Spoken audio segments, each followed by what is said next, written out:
Hello छात्रों। आज की हमारी लाइव कक्षा स्केड्यूल्ड थी 3 बजे की, लेकिन किसी कारणवश कुछ तकनीकी प्रॉब्लम के कारण वो लाइव कक्षा हो नहीं पाई। तो इसके एवज में मैंने कोशिश की है कि आपको एक वीडियो आपके साथ साझा की जाए। 4th सेमेस्टर और जो यह कविता है वह है खेत का दृश्य, जिसके रचयिता हैं केदारनाथ अग्रवाल। एक बात मैं कहना चाहूँगी कि 4th सेमेस्टर के बहुत से छात्रों ने बहुत से छात्रों ने मुझे ईमेल करके और मैसेज करके रिक्वेस्ट की है कि मैम, और ये छात्र अलग अलग जगहों के हैं, कि मैम आप 4th सेमेस्टर के टीचिंग कंटेंट, मतलब जो भी उनका सिलेबस है उस पर वीडियो की सीरीज़ लाएं। तो मैं उम्मीद करती हूँ कि आप सभी छात्रों को लाभ होगा। तो चलिए हम लोग शुरू करते हैं। तो पहले की जो 2 लाइव कक्षाएं हुई हैं उसमें हमने डिस्कस किया था केदारनाथ अग्रवाल की 2 कविताओं पे, है ना। उसमें सबसे पहली कविता थी मांझी ना बजाओ बंसी, और दूसरी कविता थी वह जन मारे नहीं मरेगा।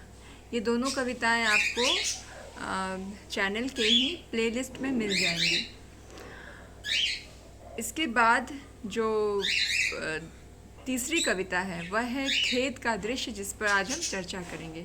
छात्रों, मेरे पास कंटेंट है, और आप लोगों में से जिसके पास भी कविता है तो ठीक है, अगर नहीं है तो आप लोग क्या कीजिए कि टेलीग्राम लिंक से जुड़ जाइए। टेलीग्राम लिंक पर मैंने इसका एक पीडीएफ शेयर किया है इस कविता का, तो उससे आपको एक फ़ायदा होगा। और मैं कविता का पाठ करूँगी और इसके साथ ही साथ आपको एक्सप्लेन भी करूँगी। इस कविता किसी भी कविता की पंक्ति की व्याख्या कैसे करते हैं उससे जुड़ा हुआ लिंक भी मैं डिस्क्रिप्शन बॉक्स में दे दूँगी। तो टेलीग्राम लिंक और इससे जुड़ा हुआ जो मैं अभी चैप्टर पढ़ाऊँगी आपको, उसमें किसी भी कविता की व्याख्या हम कैसे करते हैं उस पर भी एक वीडियो मैंने बनाया है, जो कि मैं डिस्क्रिप्शन बॉक्स में डाल दूँगी। तो चलिए शुरू करते हैं छात्रों। कविता का शीर्षक है खेत का दृश्य। आसमान की ओढ़नी ओढ़े, धानी पहने फसल घंघरिया, राधा बनकर धरती नाची, नाचा हंसमुख कृषक सांवरिया। अब इसका अर्थ क्या हुआ? देखिए, इसके रचयिता जो है केदारनाथ अग्रवाल है, और केदारनाथ अग्रवाल जो है वो अपने देसी मिजाज के लिए जाने जाते हैं। केदारनाथ अग्रवाल प्रगतिशील चेतना के कवि हैं। पॉइंट नंबर 1, जितने भी छात्र इस वीडियो को देख रहे हैं वो अपने साथ एक कॉपी और एक पेन ज़रूर रखिए। केदारनाथ अग्रवाल का परिचय, उनके बारे में मैंने पहले की वीडियोस में बताया हुआ है, तो उसको मैं रिपीट नहीं करूँगी। उसका लिंक मैं डिस्क्रिप्शन बॉक्स में दे दूँगी। आगे आप लोग इसको ऐसे समझिए कि केदारनाथ अग्रवाल ने इस कविता में खेत का दृश्य में फागुन मौसम में खेत की जो बहार होती है, खेत की जो हरियाली होती है, उसको प्रकट किया है।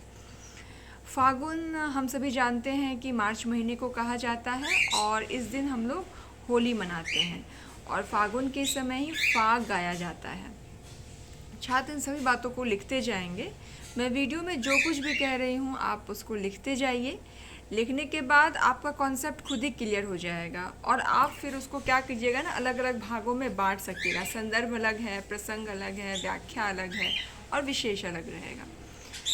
तो इस कविता में, इस पूरी कविता की मैं बात बता रही हूँ, एक निचोड़ बता रही हूँ, सारांश बता रही हूँ कि खेत का दृश्य कविता में केदारनाथ अग्रवाल ने फागुन मौसम में खेतों में जो हरियाली आती है, कृषक झूमते हैं, फसल कटती है गेहूं की।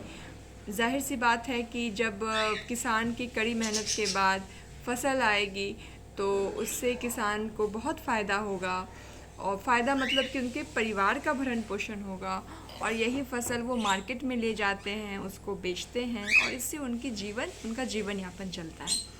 तो केदारनाथ अग्रवाल ने किसान की इसी प्रसन्नता को, प्रकृति के सौंदर्य को अपनी इस कविता में प्रकट किया है, खेत का दृश्य में।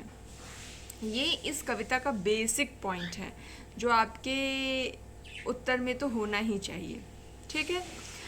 और अब जो है दूसरा पॉइंट लिखिए कि केदारनाथ अग्रवाल जो है वे लोकधर्मी कवि हैं। देखो लोकधर्मी क्या होता है, हम लोग जो है अभी 21वीं सदी में चल रहे हैं और 21वीं सदी में जो है इंटरनेट का दौर है, तकनीकी दौर है, लोग अंग्रेज़ी बोल रहे हैं, मुंबई जैसे शहरों में रह रहे हैं, मुंबई दिल्ली, है ना, होटल में जा रहे हैं, रेस्टोरेंट में जा रहे हैं, वहाँ खाना खा रहे हैं, पिज़्ज़ा खा रहे हैं, सारा काम कर रहे हैं।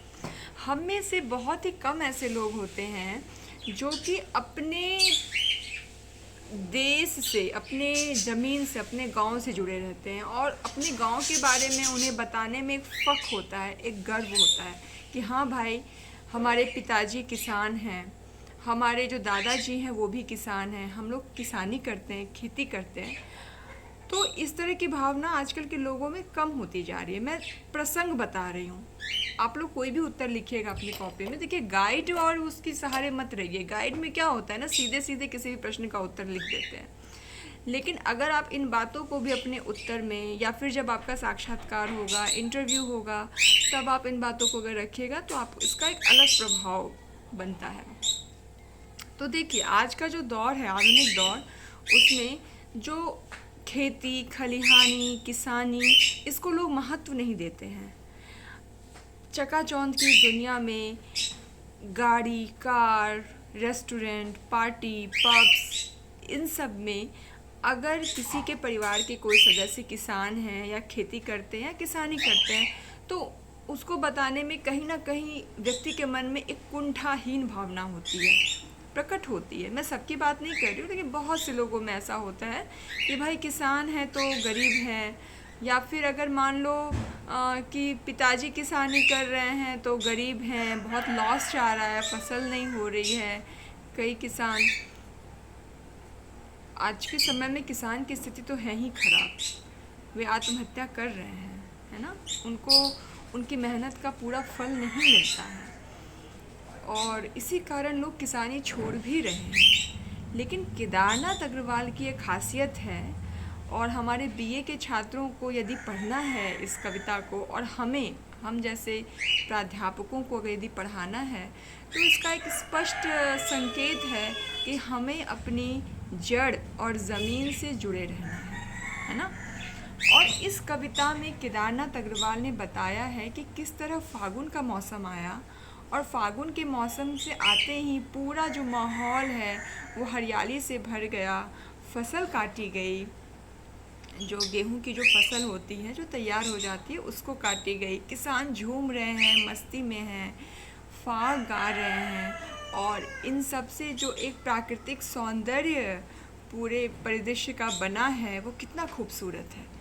इसी खूबसूरती का जिक्र है ना छात्रों, इसी खूबसूरती का जिक्र केदारनाथ अग्रवाल ने खेत का दृश्य कविता में किया है।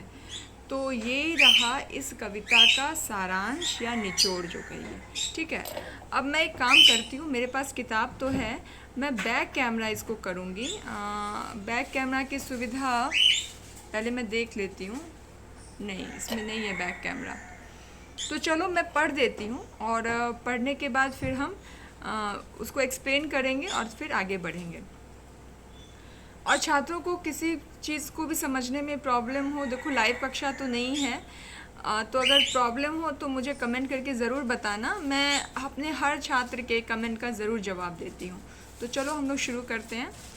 कविता है, आसमान की ओढ़नी ओढ़े, धानी पहने फसल घंघरिया, राधा बनकर धरती नाची, नाचा हंसमुख कृषक संवरिया। तो देखो इसका अर्थ क्या हुआ, आसमान की ओढ़नी ओढ़े मतलब कि धानी जो, हाँ देखो इसमें जो है धरती जो है फागुन के मौसम आने पर जो धरती की जो खूबसूरती बढ़ती है उसको यहाँ केदारनाथ अग्रवाल, कवि केदारनाथ अग्रवाल ने प्रतीकात्मक रूप में प्रस्तुत किया है।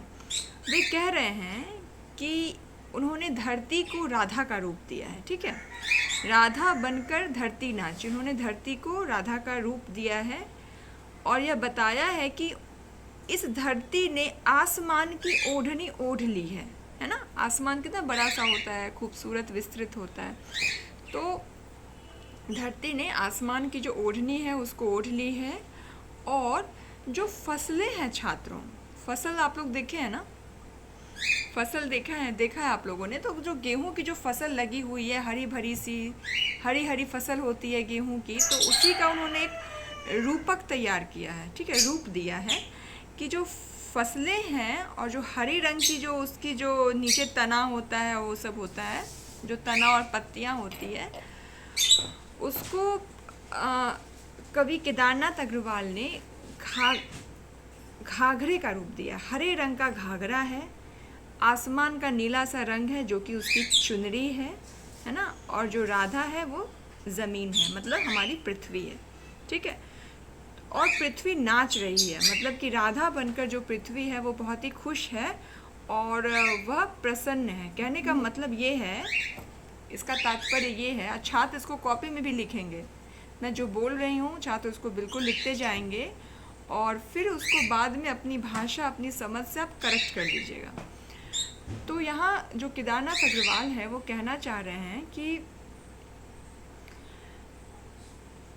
फसल आ गई है खेतों में, बहुत ही खूबसूरत सी फसल है ना, और जो पूरी जो पृथ्वी है वो हर्ष और उल्लास से भरी हुई है, ठीक है छात्रों। ये है इसको कहने का भाव, इसके पीछे का जो भाव है वो ये है।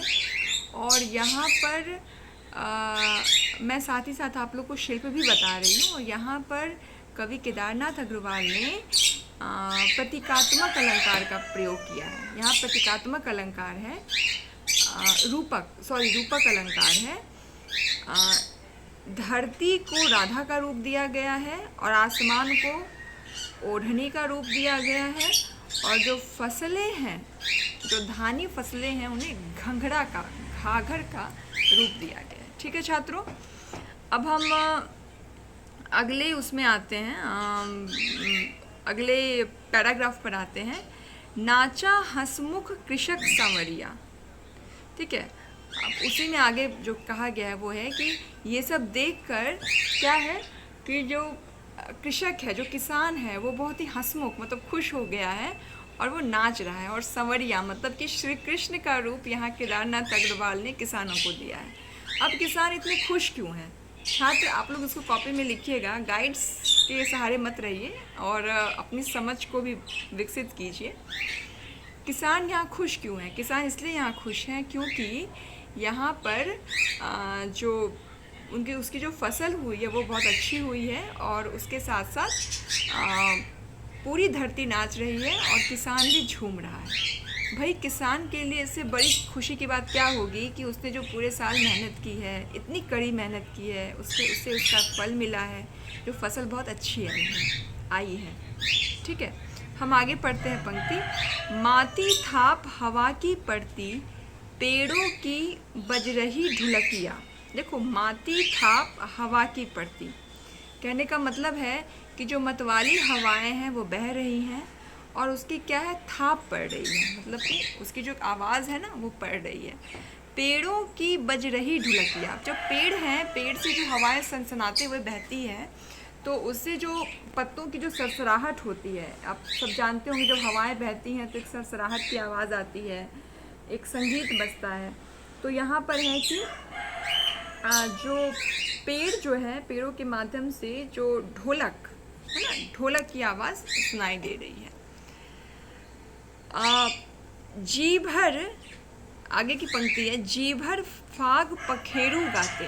अब कॉपी में लिखिएगा छात्र, मुझे लगता है मुस्कान, रोशनी, ममता, अनीता और ये सभी सुना। हाँ, एक और छात्र, बहुत से छात्र हमारे साथ जुड़े होंगे और वो कमेंट करके मुझे ज़रूर बताएंगे कि मैम हमें समझ में आया है। तो आगे हम पढ़ते हैं कि पेड़ों की बज रही ढुलकिया, जी भर फाग पखेरू गाते। देखो पखेरू का अर्थ क्या है? पखेरू का अर्थ है चिड़िया, पक्षी, है ना। जी भर फाग पखेरू गाते मतलब कि जो पक्षी है वो क्या है, जी भर के क्या गा रहे हैं? फाग गा रहे हैं। फाग क्या होता है? होली के त्यौहार में फाग गाया जाता है। आप लोग इसको कॉपी में अपने लिखिएगा या वाइवा में या साक्षात्कार में इसको बताइएगा। आपका अगर इंटरनल असेसमेंट होता है या कुछ भी होता है तो उसमें आप इसका जिक्र कीजिएगा कि फाग जो है वो हमारे बिहार और उत्तर प्रदेश में गाया जाता है, ठीक है। और ये ग्रामीण संस्कृति का एक प्रतीक है। तो जी भर के जो फाग हैं वो कौन गा रहे हैं? वो पक्षी गा रहे हैं। ढरकी रस की राग गगरिया। अब देखिए ढरकी, ढरकी का मतलब बहना, ठीक है। ढरकी का क्या अर्थ है छात्रों? ढरकी का अर्थ है बहना।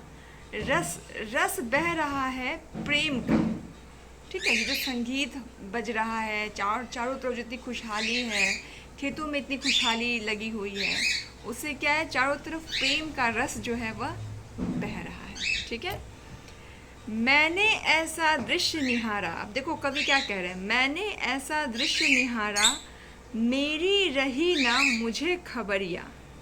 अब ये पूरा जो दृश्य है वो जो हमारे जो कवि हैं केदारनाथ अग्रवाल वो देख रहे हैं और वो कह रहे हैं कि यह दृश्य उन्होंने निहारा, यह सुंदर सा दृश्य उन्होंने निहारा, देखा और उसको देखते ही वे मंत्रमुग्ध से हो गए और उन्हें अपनी ही खबर नहीं रही कि वो कहाँ खड़े हैं, किसके बीच में खड़े हैं, उनको अपनी खबर नहीं रही।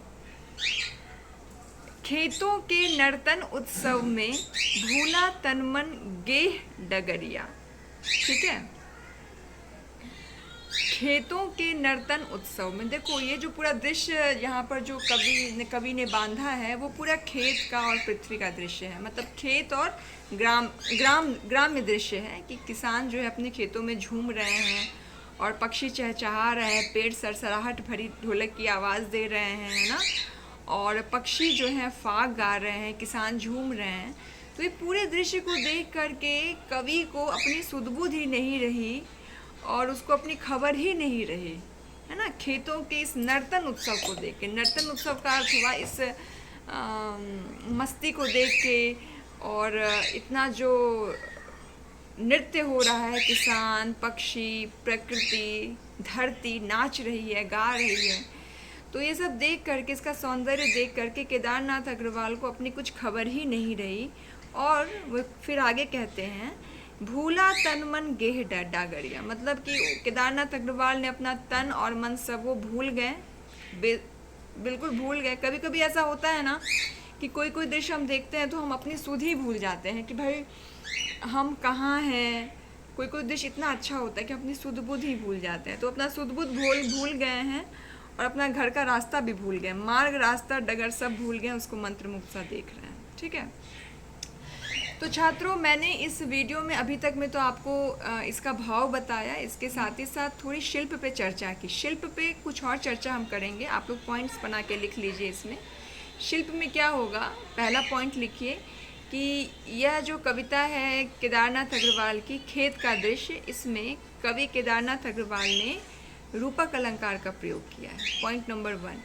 और इसमें मैंने बताया आपको कि रूपक अलंकार कहाँ है, शुरुआत में ही बता दिया है, तो आप उसको लिख लेंगे, मुझे उम्मीद है। दूसरा पॉइंट आप लिखिए छात्रों कि इसमें लयात्मकता है, संगीतात्मकता है, ठीक है।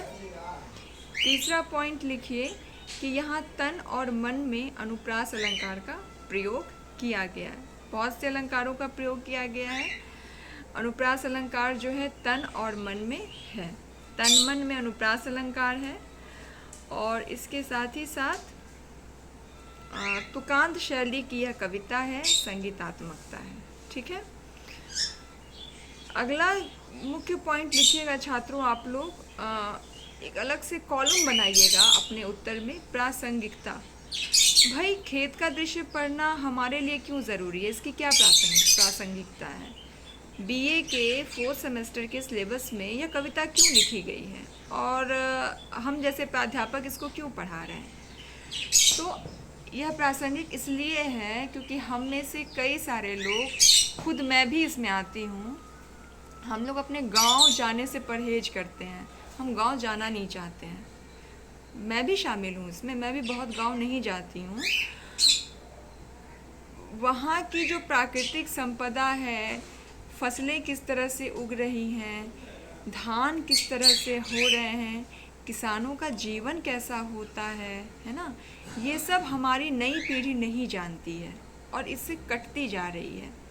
फाग क्या होता है, मुझे खुद नहीं पता था फाग क्या होता है, तो मैंने अपने घर के बड़े बुजुर्ग से पता किया कि फाग भाई ये होता है।